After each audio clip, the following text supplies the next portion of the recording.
The reality is that people who are writing in there's a lot of people that are in crisis mode. So I know this isn't the whole of all men, but the fact that I've gotten it so many times, I wanted to ask you to kind of speak to men and women about this pattern of guys who are in relationship with women. It's a very serious relationship. They've said, I love you. And then all of a sudden, the guys just say, I don't love you anymore, and they bounce, and the girls never hear from them again. And I don't know there's obviously bad dudes who, are using women, but I feel like sometimes there's guys that literally just shut down in a relationship, and I don't know why they don't give information, but it wounds women deeply. Well, and that's exactly right. There is this description of men being compartmentalized. Women are what we call integrated personalities. Mind, body, soul, and spirit are all integrated. So when you wound her spirit, it's going to display itself countenance-wise. Men can compartmentalize, generally speaking, so they put their emotions in various compartments.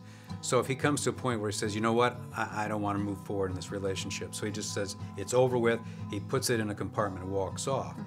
And my appeal to him is that may be manly at some level. It can be, the easiest way, but I appeal to the man's sense of honor, that he needs to understand as an honorable man what is the most loving thing to do toward a woman. She's processing it totally different. Just to cut the relationship off and cut your losses, so to speak, and move on.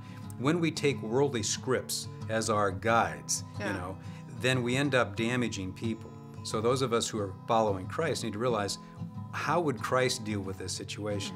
Just to say I love you one day and then the next day say I don't love you discredits me. It says more about who I fail to be as an honorable, loving man. So if there's a transition that's necessary, then we need to give her time. There needs to be a process, as painful as it is, to go through it. We need to be honest and humble and give her the time to realize that you're transitioning out of the relationship, but give her the time to grieve, give her the time to appeal, give her time to work it through a little bit. Is it exhausting? Absolutely.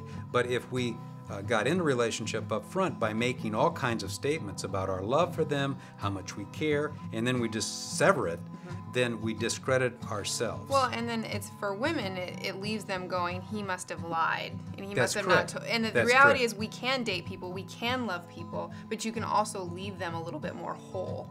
And so, like you said, they might think, oh, this is honorable, I'll just let them save face, we'll just cut this, and But it does, like you said, if you take the time, you can actually say, wow, that was a really hard breakup, but that was a good relationship.